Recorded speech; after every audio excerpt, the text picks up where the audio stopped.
Então, bom dia, boa tarde, boa noite para vocês, depender do horário que vocês estão vendo essa entrevista. Eu estou com essas mulheres super poderosas aqui, que são homenageadas nossa deste mês, e a gente traz essa homenagem justamente por conta do dia 8 de março, o Dia Internacional da Mulher. E a gente quer falar aqui, né, em nome da Sobeste, eu, Elaine, estou com a doutora Flávia Firmino e a doutora Fernanda Schmidt, que foram as ganhadoras aí do Prêmio Internacional, né, do Cuidado em Feridas, e a Fernanda vai falar mais para a gente aí sobre esse Prêmio Internacional. E trazemos a vocês essas homenageadas, e para falar sobre as pesquisas que elas fizeram, né, sobre toda essa trajetória dela nessa vida em pesquisa, esse transitar em ser mulher e ser pesquisadora também. E queria começar perguntando para elas, né, como foi para vocês, meninas, terem sido indicadas para esse prêmio, né? E Fernanda, se você quiser falar um pouquinho aí sobre o que representa esse prêmio e como foi ser indicada, eu te agradeço. Bom dia, boa tarde, boa noite, né, Elaine, para É. todo mundo. Queria dizer que é um prazer estar aqui com vocês hoje. Queria agradecer, né, imensamente a Sobeste por essa homenagem. Eu fiquei assim super feliz, super radiante, né, quando a Elaine entrou em contato comigo, falando sobre essa entrevista, né, essa homenagem da Sobeste, a mim, a Flávia. Me senti muito lisonjeada e gostaria muito de agradecer a vocês, Elaine, a Sônia, a Edinalda, toda a equipe que está aí, né, nessa gestão da nossa tão querida Sobeste, né, que nos impulsiona aí todos os dias na nossa prática em estomaterapia aqui no nosso país, né, nos alavanca e nos coloca aí no cenário internacional por conta dessa grandiosidade que a Sobeste tem demonstrado aí, né, de trabalho, de inovações aqui no nosso país. Então, queria agradecer a vocês por essa homenagem, por essa oportunidade de estar aqui conversando um pouquinho sobre o trabalho que eu desenvolvi no meu doutorado, né, junto com a doutora Flávia, né, minha grande colega e minha grande amiga, parceira de doutorado. Nós trilhamos aí essa jornada juntas, né, Flavinha? Caminhamos aí durante 4 anos, praticamente, juntas, nas disciplinas, no passo a passo, aí nos tropeços, nas dificuldades, nas conquistas, até a gente chegar aí na nossa defesa que aconteceu em 2019, né, Flávia?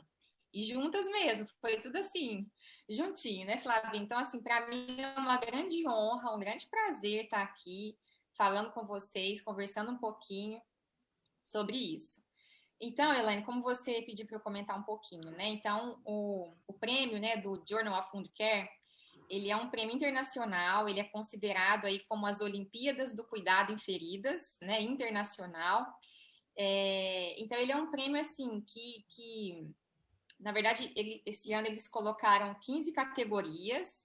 Na verdade, não foi esse ano, né, Flávia? Foi no ano passado. Eles têm, assim, prorrogado o evento, né, a divulgação por conta da pandemia.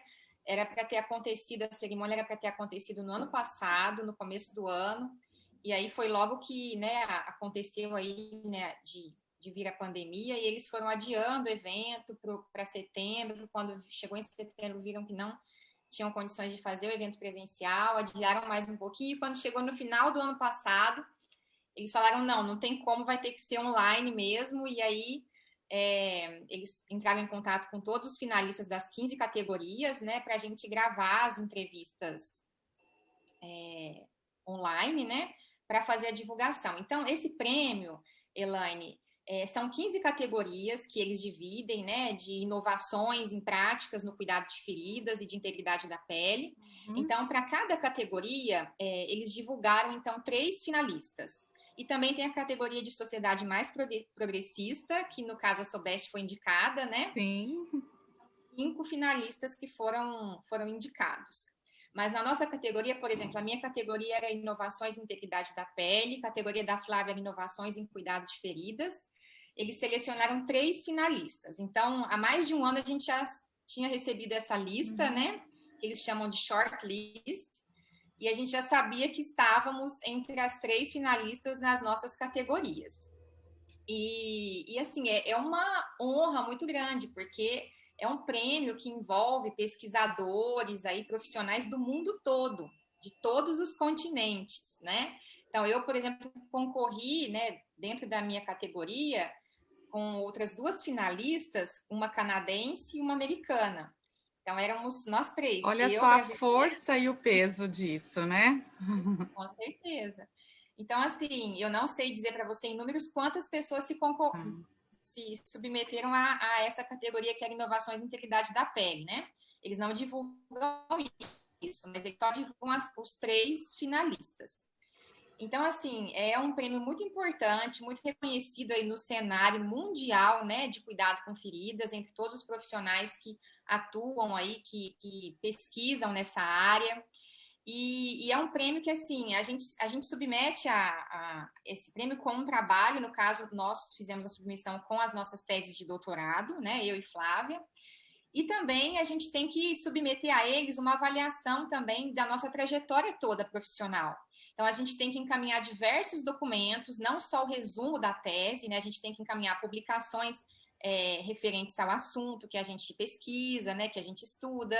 A gente tem que encaminhar diversas cartas de recomendação com relação à nossa pessoa, né, Flávia? Então, a gente tem que encaminhar essas cartas, vários documentos que eles solicitam e eles avaliam para, então, indicarem os finalistas.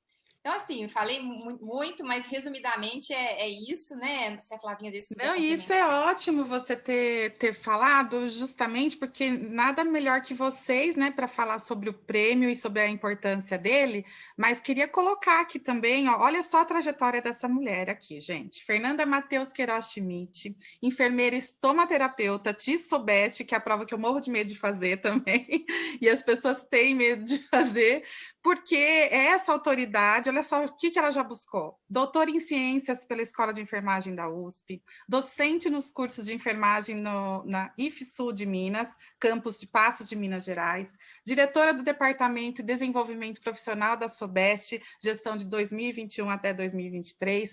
Então, olha só tudo que ela, né, já traz, e Flávia também vou falar depois, né, quando eu já fazer as perguntas a ela. Então, você aí que está assistindo, né? Quer ser pesquisadora? Acha que a sua pergunta é importante, né? Acha que o que te intriga, né? Dentro desse mundo de cuidados que a gente tem na assistência. Talvez o que você está fazendo no seu dia a dia, né, pode ser importante, né, para o futuro do nosso cuidado, para o futuro da nossa assistência. Olha só, Fernanda, tudo que ela já teve de trajetória, e aí teve uma descoberta, né, Fê? Daí ela vai falar para nós aqui da pesquisa dela também um pouco. Então, às vezes, o que a gente acha que não é importante, né, ou que a gente acha que não vai ter relevância, né, e vai, né? Então, para quem quer começar com pesquisa, segue aqui, né, a nossa entrevista. A Fernanda vai falar um pouquinho, a Flávia vai falar um pouquinho também. E por que é importante pesquisar, Fê? Por que é importante pesquisar, Flávia? Bom, é importante pesquisar para fazer avançar a área de conhecimento onde a gente está inserida, né? Para a gente. E quando eu falo fazer o avanço da área, às vezes de uma pesquisa que sai uma informação que vai para um manual técnico de enfermagem, uma informação que o professor passa a utilizar na sala de aula e saiu da sua pesquisa. E não necessariamente precisa ser uma pesquisa de grande relevância, de grande notoriedade. A enfermagem, principalmente a enfermagem fundamental, ela lida com coisas muito delicadas, com cuidados que são feitos há muito tempo e não são fundamentados. Então, de repente, o aluno pode fazer uma pesquisa simples, muito bem feita, consegue provar uma determinada hipótese, e aquilo passa a constar nos livros didáticos, nas aulas dos professores, nas orientações que a gente vai dar para o paciente, e isso saiu de onde? De uma pesquisa, por mais simples que ela foi. Pode ter saído, por exemplo, de um simples trabalho de conclusão de curso, de graduação, um trabalho de conclusão do curso de especialidade, outra especialidade que ele vier a fazer. São lacunas, pequenas lacunas que cada pesquisa vai preenchendo, e aí a gente consegue avançar, e a enfermagem tem muita coisa para avançar, né? Porque muita coisa envolve o cuidado humano, então é um campo fértil de pesquisas. Tem muita coisa, né? Muita coisa. E às vezes a gente vai fazendo as coisas porque isso é feito daquele jeito há muito tempo, né? E nunca ninguém provou, às vezes, né? Nunca ninguém encontrou um padrão, não pôs os números, né? Então, os números nos dizem muitas vezes. A Fernanda, fala um pouquinho da sua pesquisa, né? O título dela, para as pessoas entenderem, e que através da sua pesquisa, de um padrão e de números que você encontrou entre as mulheres, você conseguiu descobrir que o tratamento que você estava sugerindo era melhor que outro, né? Bom, Elaine, então, assim, no meu objeto de estudo, então, como que eu busquei ele, né? Na verdade, na nossa prática em estomaterapia oncológica, como a Flavinha colocou aqui, a gente tem vários gaps aí. É um campo fértil para estudo, né, Flávia, para pesquisa. E eu acho que nós, que estamos na assistência, né, que atendemos o paciente, a gente não pode se acomodar ali com as técnicas, os métodos que já existem somente. Às vezes a gente entra ali numa zona de conforto, que existe isso, existe aquilo, e pronto, né? A técnica é essa, tá descrita é assim. Então, assim, acho que a gente não pode se acomodar com isso, né? A gente tem que sair da nossa zona de conforto. E aí, a partir dessas dúvidas, dessas indagações ali da prática, que vem, então, as perguntas de pesquisa, não é verdade? É assim que surge tudo isso. E aí a gente vai, através do método científico, né, desenhado ali, muito bem estruturado, buscar uma resposta para essa lacuna, para essa dúvida que a gente tem, né, essa inquietação ali da prática. Então, é isso que eu vejo, assim, o lindo da pesquisa, né, isso que eu acho que é muito importante, né, e interessante nesse campo todo. Então, na minha tese de doutorado, Elaine, que nós estudamos, ela surgiu de uma necessidade prática nossa da estomaterapia e oncologia. Então, eu atuo na estomaterapia e oncologia desde 2011, que eu trabalhava no Sírio-Libanês, fui para o ICESP para trabalhar como estomaterapeuta. O ICESP é o Instituto do Câncer do Estado de São Paulo, que fica na cidade de São Paulo. E desde então eu tenho trabalhado na estomaterapia especificamente com oncologia, né? E uma das inquietações que eu sempre tenho e os colegas também têm é com relação à prevenção de radiodermatite em pacientes que fazem radioterapia. É uma coisa que a gente, assim, né? Por diversas vezes a gente se esbarra com isso sempre. As radiodermatites, elas afetam aí em torno de quase 100% dos pacientes que fazem radioterapia. A gente observa isso, né? É uma incidência muito alta, pelo menos num grau leve ali, só de hiperemia, uma reação de grau 1, né? Os pacientes apresentam.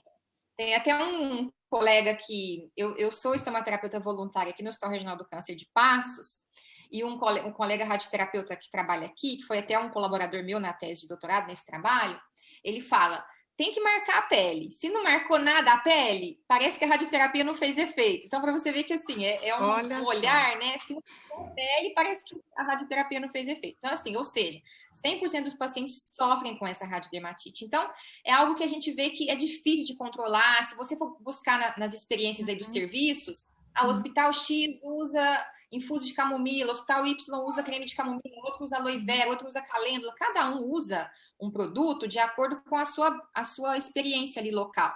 E quando a gente busca na literatura um produto, né, assim, específico para proteger a pele, a literatura também é toda ainda inconclusiva com relação a isso.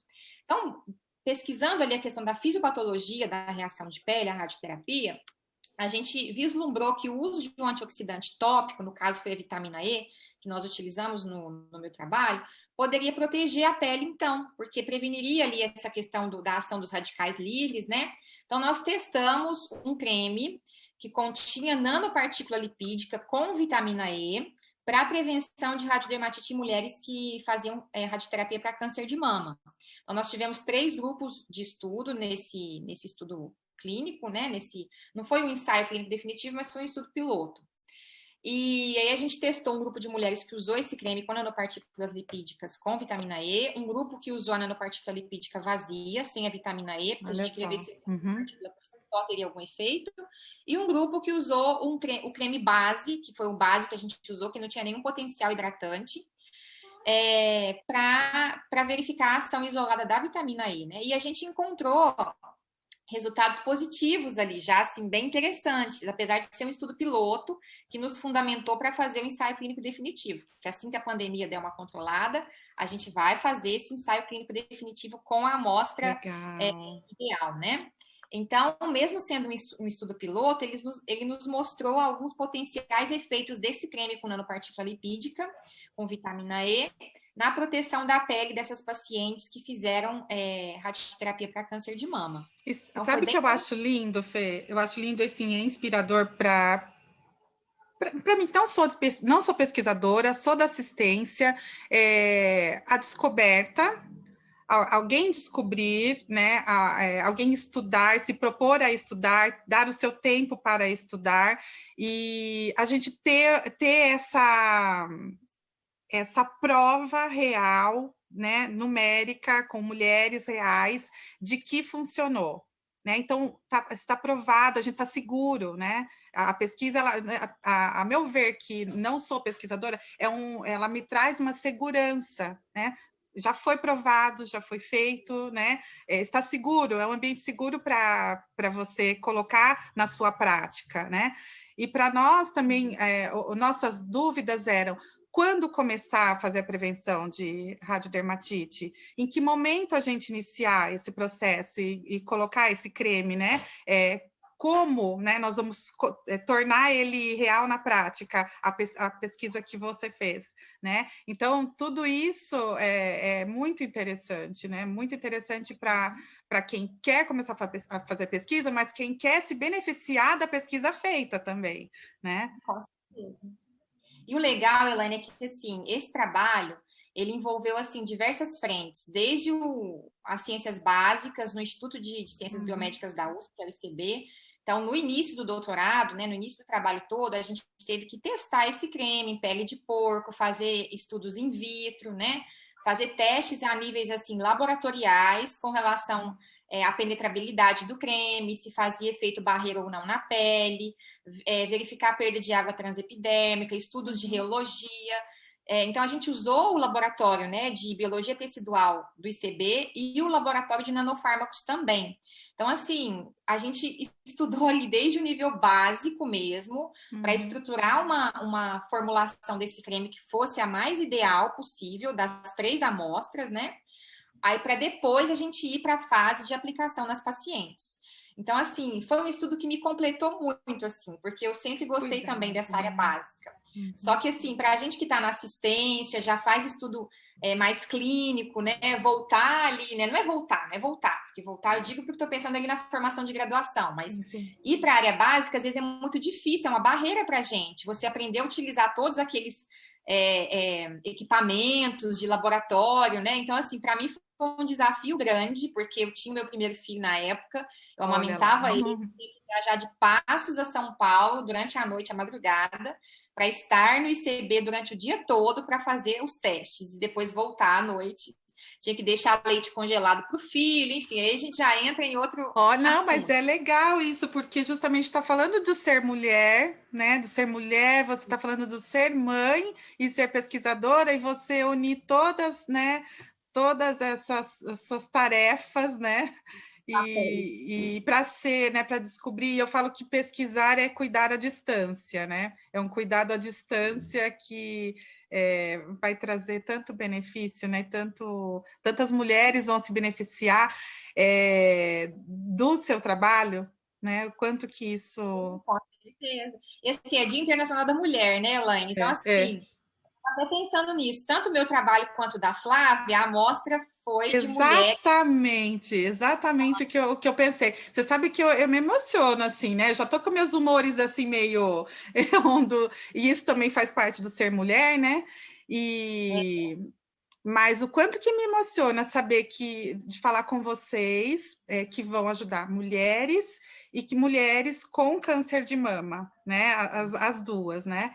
E eu não apresentei, né, no começo, mas a gente queria mesmo era fazer isso, uma roda de conversa, né, e transitando pelas, não aquela coisa formal de apresentar e falar os títulos, né, mas de falar isso no meio da conversa mesmo. E agora eu vou falar da Flávia, né, que a Flávia ficou sem a apresentação e o quanto também que ela já teve de trajetória, né, a Flávia é doutora também, né, em enfermagem, oncologista, estomaterapeuta, doutora em ciências da saúde pela EUSP, Escola de Enfermagem da USP, enfermeira do Hospital de Cuidados Paliativos do Instituto Nacional do Câncer, o INCA. Até ontem estava dando plantão, gente, na assistência ali na Labuta, na Lida, né, Flávia?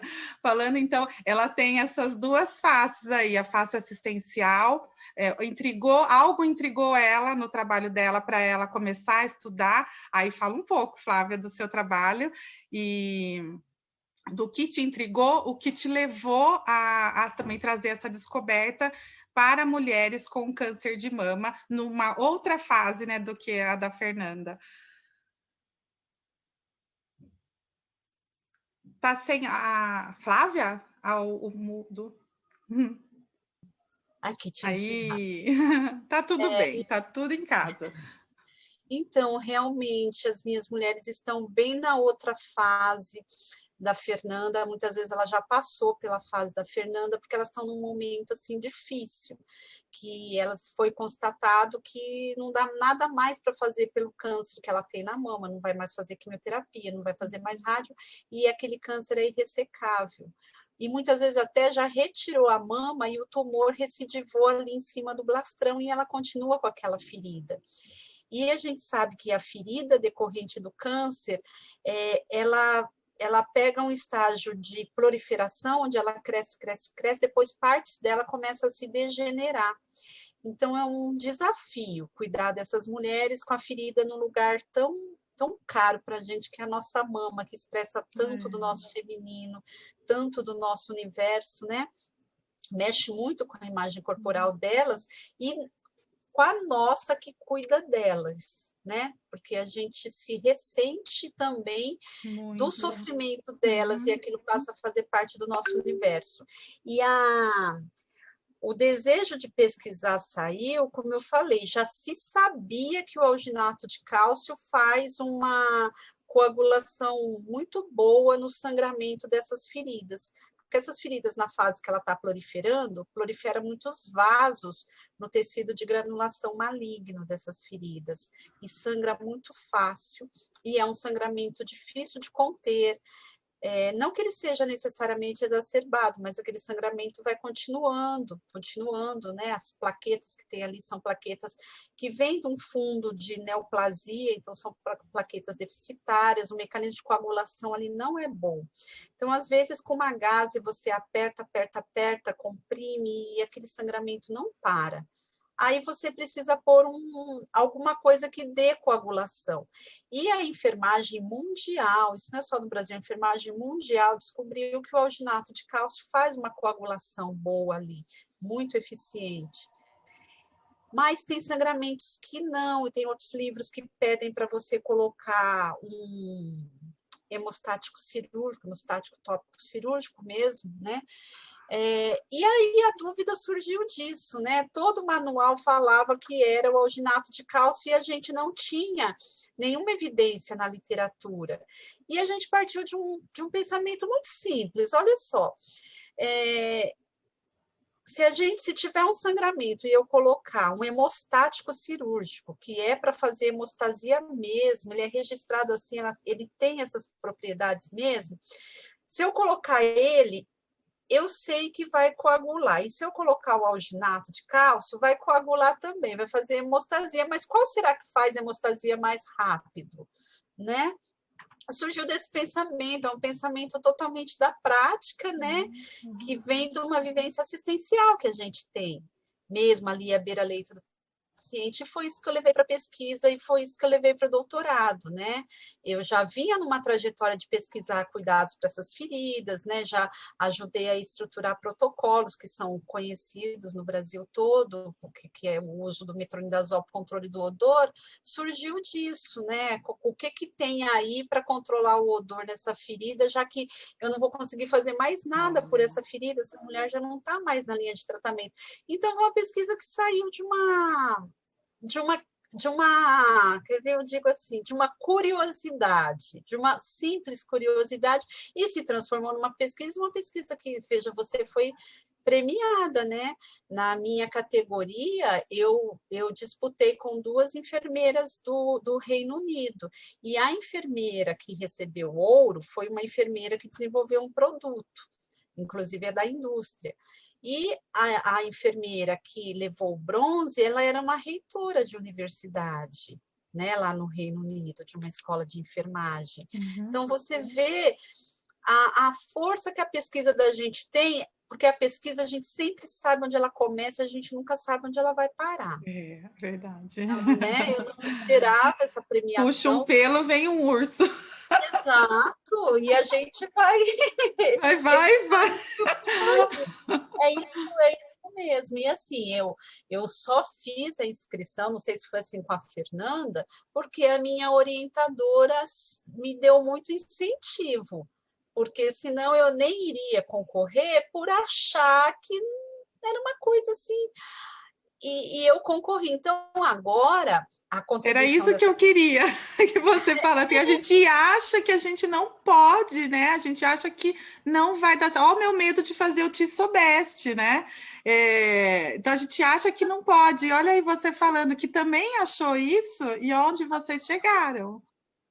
E hoje você vê... tanto a minha pesquisa como a da Fernanda, elas estão em pontas opostas, né? Que a Fernanda foi mais para a questão da inovação, no sentido de trazer algo novo. E eu fui para outra ponta, no sentido de querer provar se aquilo que dizem é aquilo que dizem.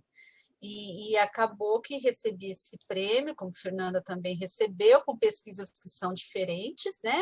E veja você, se você for a uma agência de fomento e colocar o projeto dela e o meu, eu tenho certeza que o financiamento vai sair para o projeto dela, porque tem uma relevância, né, maior. Mas eu estou dando esse exemplo para provar que essas pesquisas simples são necessárias, porque elas também ajudam no conhecimento, no avanço da área, né?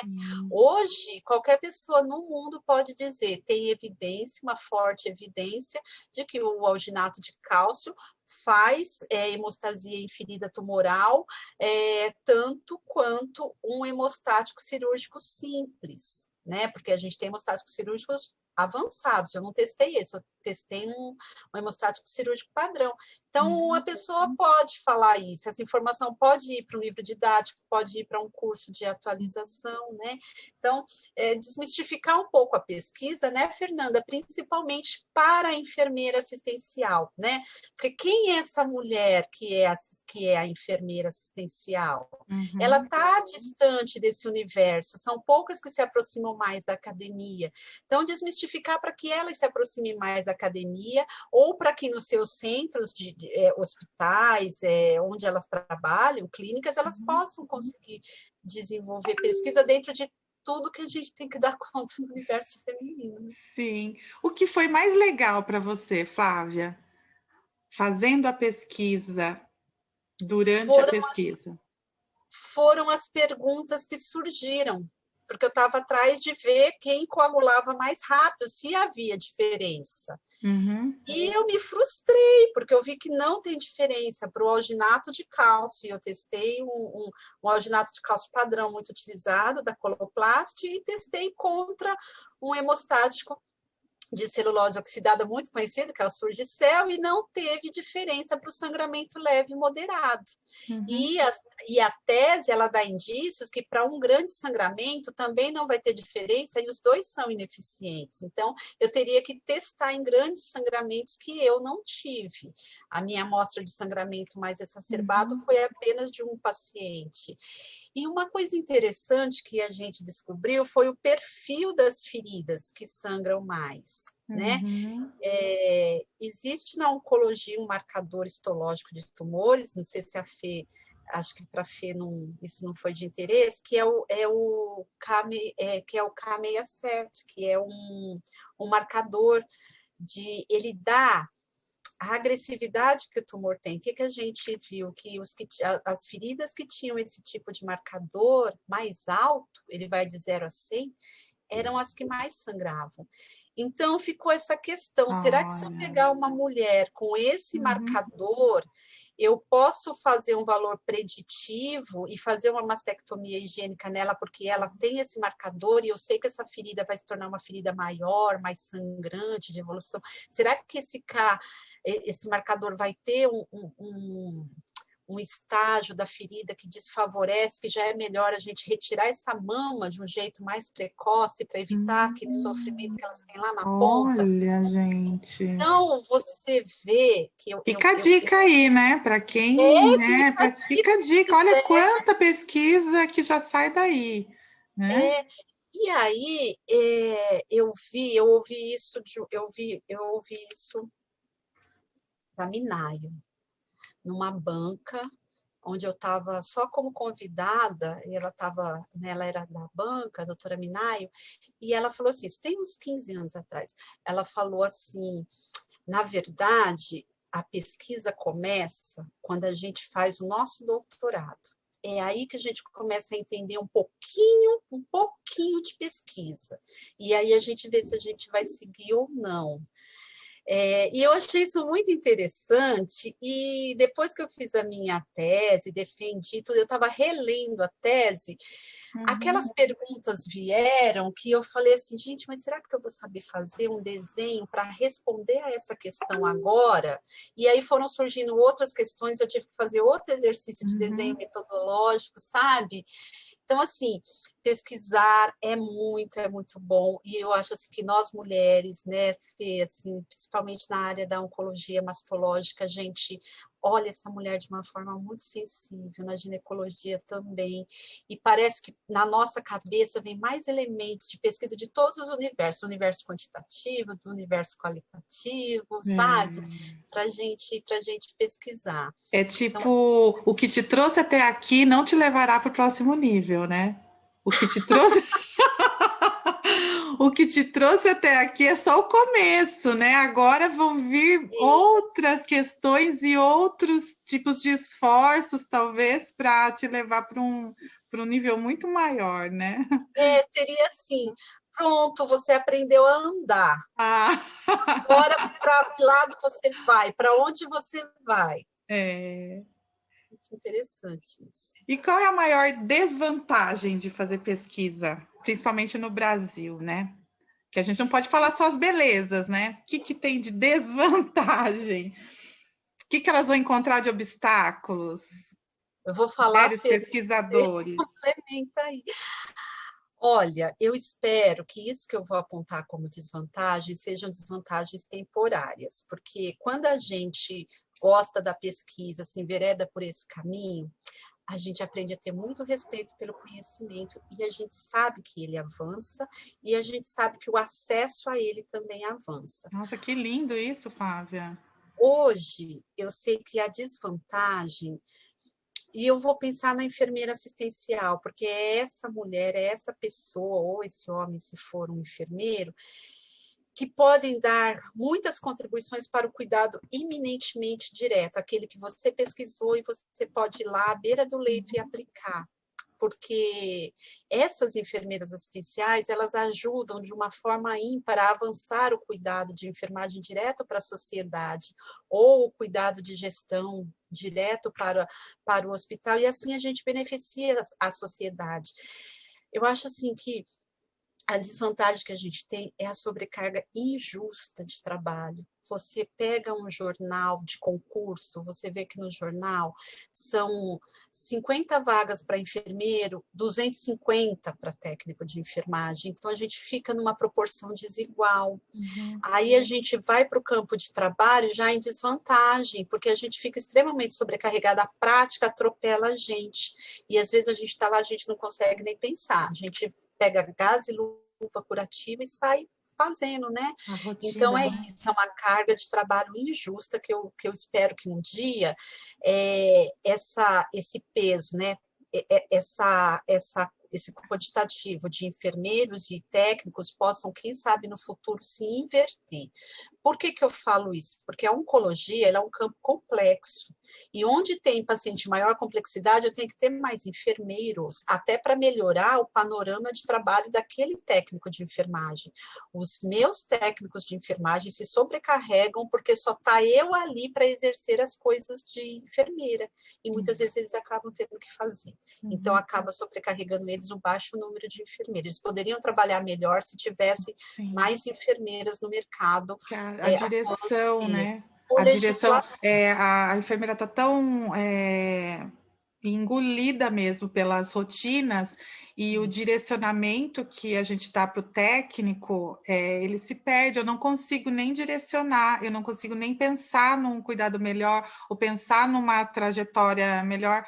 Por conta do aplicativo, a gente faz muito a jornada do paciente, sabe? Desde quando essa mulher entra para fazer a radioterapia, até quando ela sai, que momentos que tem gaps e que eu poderia incluir algum procedimento ou alguma nova estratégia de cuidado, e eu não consigo pensar nisso no dia a dia, né? Devido a tantas rotinas, né?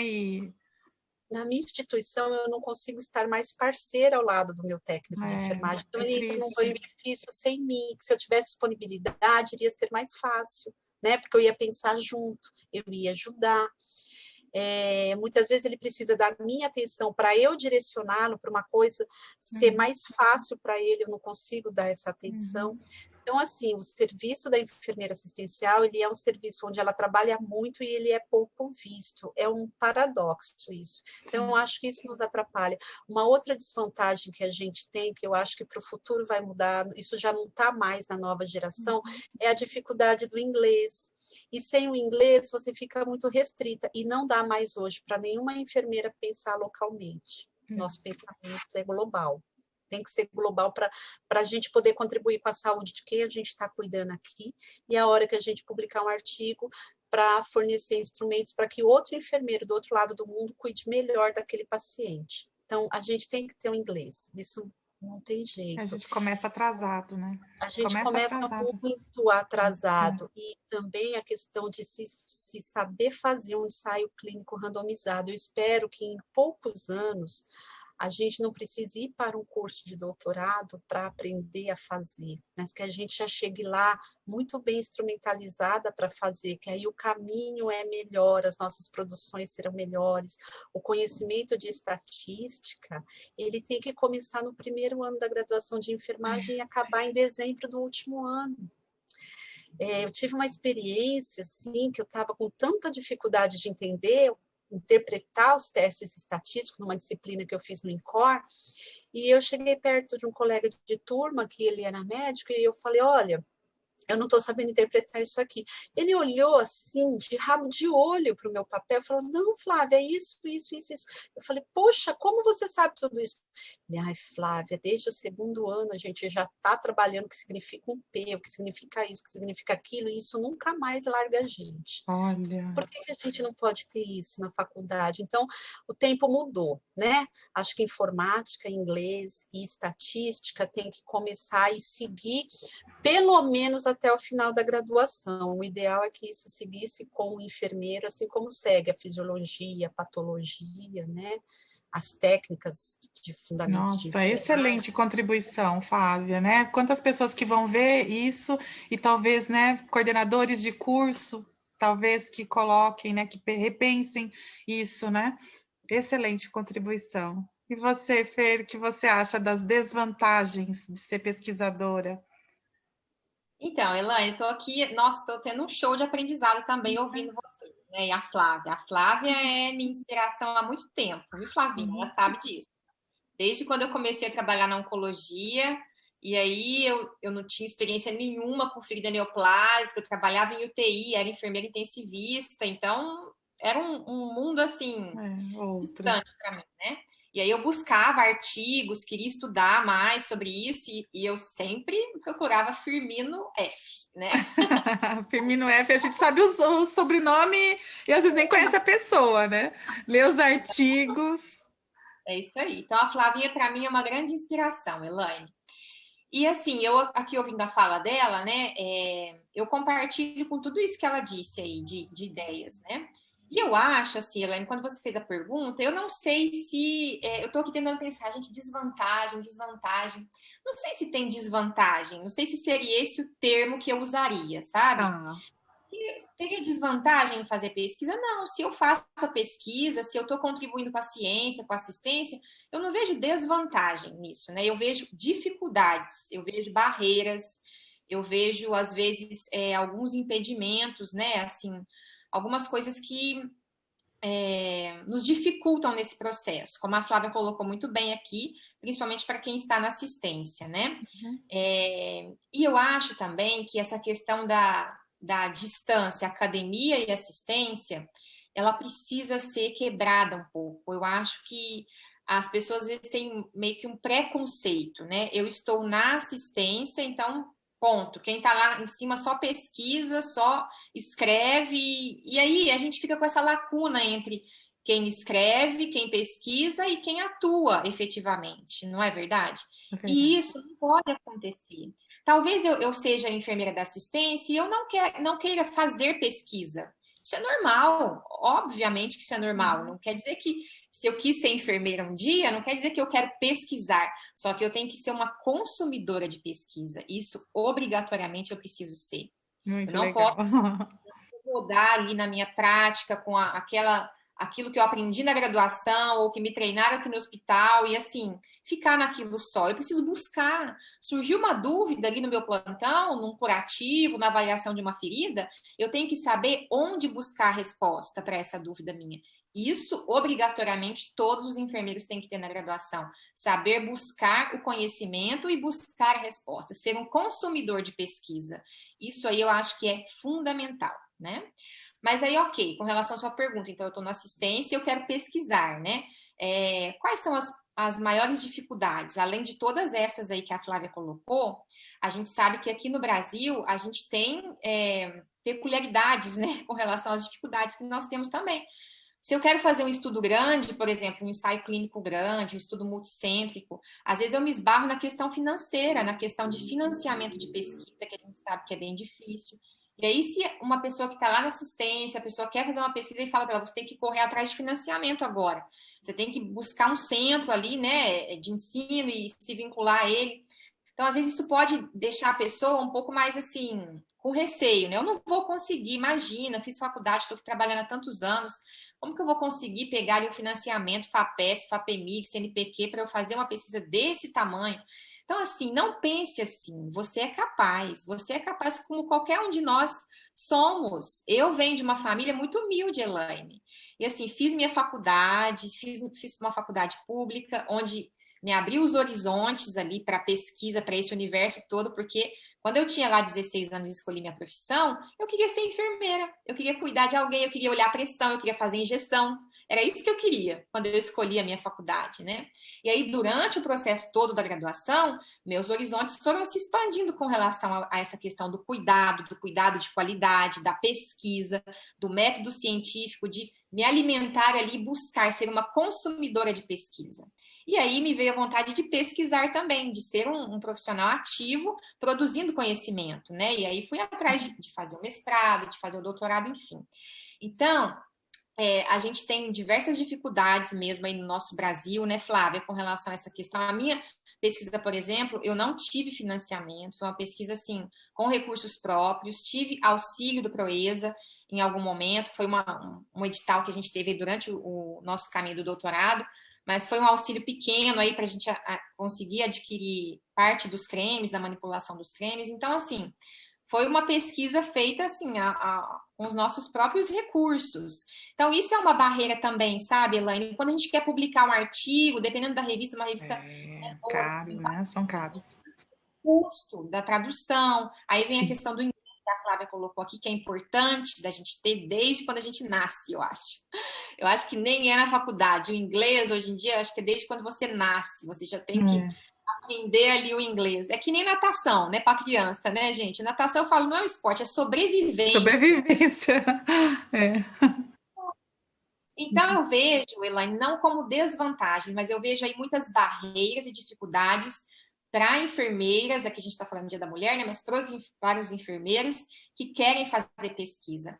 Mas não vejam isso como limitação, não vejam. Eu acho que se você tem vontade e você vai atrás, você consegue, você consegue. A gente precisa ter vontade, primeira coisa, vontade, desejo, né? Amar, paixão, eu acho que tem que ter essa paixão. E aí, diante disso, hoje em dia, essas barreiras aí físicas foram quebradas com a pandemia. A gente faz tudo online, os contatos todos, participação em grupos de pesquisa, acesso a artigos científicos, a resultados. Então, gente, essa barreira física ela já foi quebrada. Então, é ter vontade e ir atrás que consegue sim. E é o que eu vejo assim, né? Maravilhoso isso, Fê, porque eu vejo assim, é o seu coração cantando, né? Seu coração cheio, né? O coração cheio. Essa satisfação não tem dinheiro que pague, né? Quando não tem, né? Você conquistou, atravessaram barreiras aí internacionais, né? Chegaram a um lugar assim raro, né? Uma posição rara. E eu só tenho a agradecer aqui. Eu acho que a gente já, né, trouxe muitos assuntos e muitas coisas interessantes aí para quem quer se beneficiar, iniciar um projeto, né, começar. Mais uma última pergunta, porque o que faltam às vezes para as pessoas são ideias de pesquisas. E vocês, como já estão do lado de lá, né? O olhar de vocês para que assuntos vocês veem uma lacuna, uma necessidade, ou olha, esse assunto seria legal, falta isso, né, na enfermagem ou na assistência, ideias de assuntos que vocês sugeririam para quem quer começar. Bom, tem uma coisa que eu observei que ela acontece mais no cenário internacional, ainda não é tanto, e não acontece aqui no Brasil, eu quase não vejo. Se você não tem nenhuma ideia de pesquisa, reproduza o estudo de alguém, entre em contato com ele e fala, olha, li, a minha realidade é igual, eu vou seguir aqui seus passos metodológicos, eu vou replicar o seu estudo, eu gostaria que você soubesse disso.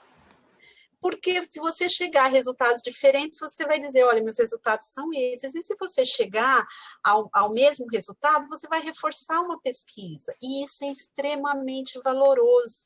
Você já imaginou? Eu ficaria muito isso é muito legal! Meu estudo. Né? Então, assim, tem eu que provei e tem ela que provou também, ou ele que provou também. Os meus resultados foram X e o dela ou dele foram Y. Confronta, então, isso né? é muito. E olha, eu vou te falar, principalmente nos estudos qualitativos, tem validação de questionário, é bom ter várias, tem reprodução de roteiro de entrevista, você pega um roteiro, olha, o pesquisador perguntou para os pacientes de câncer de mama isso, posso replicar no meu estudo. Ou você tem um estudo que ele considerou apenas pacientes, por exemplo, com câncer de intestino. Você pode replicar para câncer de cabeça e pescoço, câncer de mama. Então, a pessoa que não sabe o que pesquisar, eu daria uma receitinha assim, porque eu adoro pesquisa. Fique em silêncio e leia um artigo que te cative. Você gostou, você achou legal aquilo? Você não tem uma ideia? replique de que ano foi aquele estudo. Não interessa, pode ser agora, de 2020, vai lá e replica. Porque depois você gera um artigo com os resultados e você pode gerar até uma carta ao editor e mandar, e você vai ter um repertório bom para conversar com os pesquisadores do mundo sobre determinado assunto. Então, se não tem ideia e quer pesquisar, é isso. Agora, eu diria que uma coisa, né, Fernanda, uma coisa mágica que acontece, é isso que me conduziu a fazer um ensaio clínico randomizado, é que você aprende a metodologia. É tipo assim, eu aprendi a receita do bolo de trigo e agora eu vou poder criar outros bolos por aí afora. O caminho metodológico é encantador, você vai vencendo o desafio, nós da quantitativa, né, Fer? Você vai vencendo o desafio da estatística, você rebola um pouquinho da conta do inglês, e você vai, abre um cenário, assim, muito bacana, e você passa a ter uma mente metodológica. Tudo que vierem falar para você, você vai pensar no método. É automático, você fica assim, parece que você fica um quadrado científico, é muito bacana. Então, seria assim, eu diria isso, sabe? Muito Pesquisa bom. muito Olha, valeu para o ano. Entrevista que valeu para o ano presente. Obrigado, Deus. Eu acho que isso que a Flavinha trouxe, Elaine, é muito importante, porque esse olhar crítico que a gente aprende a desenvolver aí durante a pós-graduação, ele faz, assim, refletir muito. Até artigos de grandes revistas, às vezes eu critico artigos porque para a gente estudar nosso tema no nosso doutorado, a gente teve que pesquisar exaustivamente o tema, né? Não tem como, o doutorado tem que ser uma pesquisa inédita, né? Então, não tem como eu pesquisar algo ali, fazer um estudo tão grande como o que nós fizemos, sem, assim, exaurir ali a literatura internacional acerca desse tema, né? Então, hoje, né, eu pego ali muitos trabalhos e olho e critico análise estatística, depois que a gente faz as disciplinas, né, Flávia, no doutorado, disciplina do INCOR, o professor Moacir, por exemplo, a gente é tão crítico. Eu me lembro de um estudo, só para comentar rapidamente, Elaine, que acho que era mais ou menos assim, para ele mostrar o quanto a estatística pode manipular um resultado de pesquisa, quanto a estatística pode manipular o resultado de uma pesquisa. Eles fizeram vários estudos assim, provando isso. Uma vez tentaram associar signos do zodíaco com mortalidade por leucemia, algo assim, né? Ele mostrou esse artigo para a gente na disciplina. E assim, quem era do signo X, Y, Z, o meu acho que estava Capricórnio, morria mais, uma coisa assim. Eles tentaram manipular de um jeito para provar que a estatística ela pode manipular o resultado. Então, esse olhar crítico, a gente aprende a desenvolver, ele é importante, e ele é importante, Elaine, de se desenvolver desde a graduação, como a Flávia colocou aqui, do amigo dela, o colega dela médico, que fazia disciplina com ela, né? Ele tinha esse olhar, porque ele teve esse preparo aí estatístico, metodológico bom durante a graduação dele, né? Então, isso a gente precisa ter, porque senão a gente lê qualquer coisa publicada e acredita também. Exatamente, o que eu ia falar, a gente sai acreditando em qualquer coisa, né? Se aquilo é bem escrito e nos agrada aos olhos, eu não consigo desligar.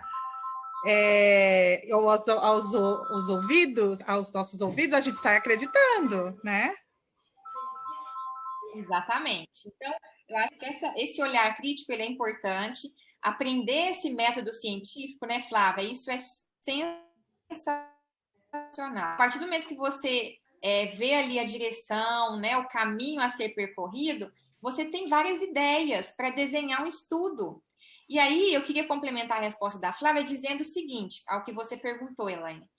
Eu não preciso esperar uma grande ideia, eu não preciso esperar uma coisa, nossa, eu quero fazer, eu quero, né, descobrir algo como, né, o Thomas Edison descobriu ali a luz, não é isso.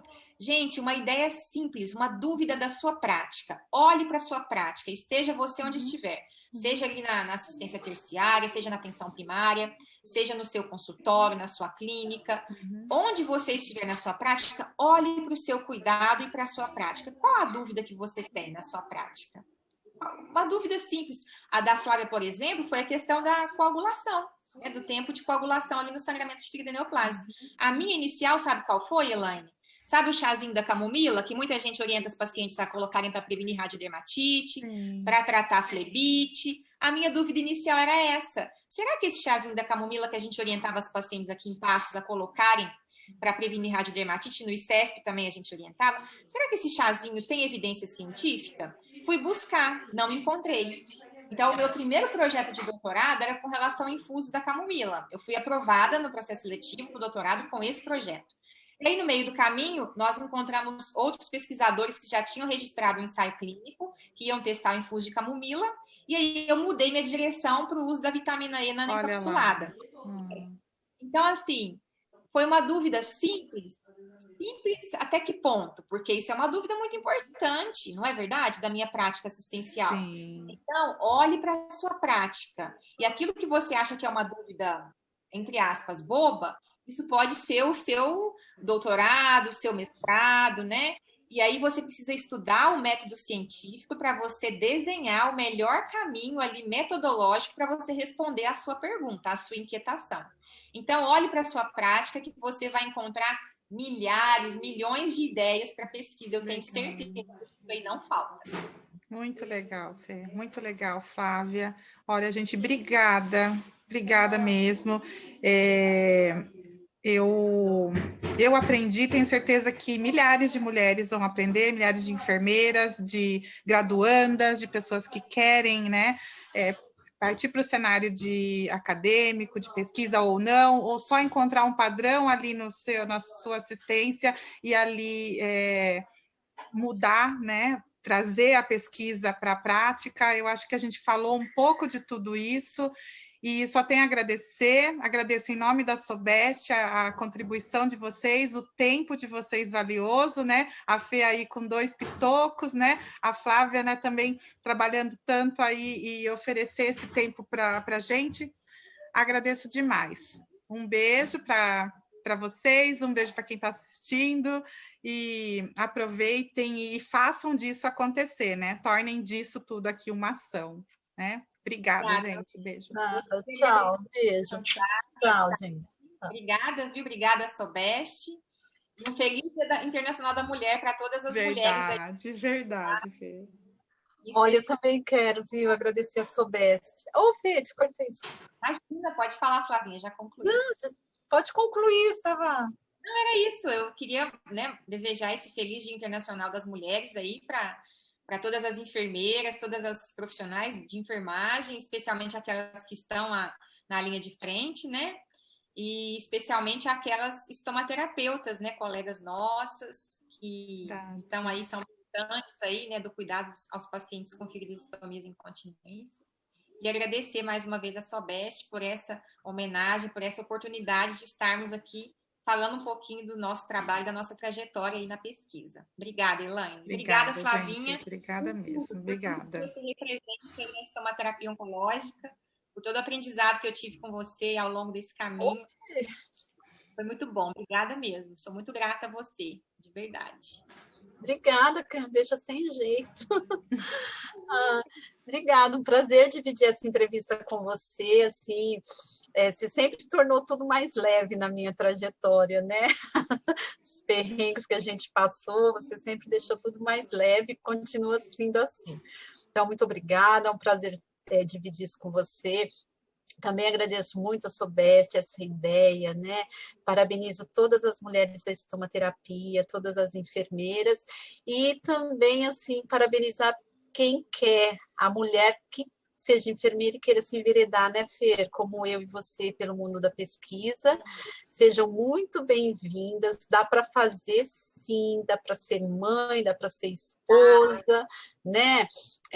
Dá para ser solteira também e paquerar muito, dá para fazer tudo. Quando a gente coloca tudo, porque o método científico ajuda a gente a se organizar melhor. Então, sejam bem-vindas. Um agradecimento a uma grande mulher que é a professora Vera, orientadora minha, de Fernanda, né? Que colocou a gente nesse caminho, empurrou, sustentou, amparou, né? E agora ela fica feliz com tudo que a gente faz. Bem lembrado, e faltou falar dessa grande mulher, né? Que acho que puxa tudo, que, né, enveredou tudo, que tudo isso era mato quando ela chegou, né? E ela foi passando, se trouxe, né, algo totalmente, né, novo, né? E nos trouxe aí uma profissão que nos preenche, né? Se não fosse, né? Ela que nos preenche tanto. Então, uma homenagem aí também à professora Vera, muito bem lembrado, né? Que inclusive, né, foi aí comum as duas pesquisas e que nos traz tantas e tantas descobertas, né? Durante esses 30 anos já, né? Com certeza. Ela é a mãe de todos nós, a gente brinca, né, Elaine? Super mulher, super mulher. Como terapeutas, a gente agradece muito a professora Vera, né? Com certeza. E ela foi nossa grande mentora, né, Flávia? E na nossa trajetória, no meu caso, no mestrado também, na especialização, a nossa grande incentivadora para a submissão do nosso nome para o prêmio, né? Porque eu me lembro que eu estava, por exemplo, numa fase muito difícil, a Isabela nascendo, né, amamentando, enfim. E ela, não, vamos lá, a gente tem que mandar os documentos, não vamos perder a data. Sempre nos empurrando, nos incentivando, né, Flávia? Então, trazendo mais, né? Trazendo mais. Verdade. O prêmio é inteiramente dela também, né, Flávia? Também. Dela, a escola de enfermagem da USP é uma escola que você está lá e você sente o quanto ela acredita no que ela faz, o quanto ela acredita no conhecimento, no potencial da enfermagem. Proeza tem muita força, o Proeza, eu vejo assim as temáticas, por exemplo, agora a temática do CISA, né, agora em maio, é uma temática que força a enfermagem brasileira a ir para frente, né, e sempre impulsiona. O CISA é muito importante para a nossa categoria, esse ano vai discutir importantes temáticas, e assim, é muito bom ter um celeiro como a USP, né? Uma professora. Só para eu entender o que é o CISA, Flávia, desculpe a minha ignorância. O CISA é o Simpósio Internacional de Saúde do Adulto, que é um evento que o Proeza faz, é bianual, né, Fer? Isso. O CISA, e nós estamos agora no 3º CISA, e recentemente eu estava observando a programação do 1º, do 2º e agora do 3º, porque eu acompanhei, né, Fer? Eu e Fer, que foi na vigência do nosso doutoramento lá, nosso curso. Então, são temáticas que faz o nosso pensamento evoluir. Agora eles vêm com prática avançada, inclusive discutindo a inserção de enfermeiros de prática avançada, chamando a RH, chamando o Corém, chamando o COFEM para discutir isso. Bem importante. Sempre traz experiências de outros países, como implantar essa sistemática de enfermeira de práticas avançadas. Então, tudo isso, gente, né, Fernanda, isso nos motiva, Sim, né? Isso não deixa a gente ficar parada, é muito importante. Porque é o que você falou, né, Flávia?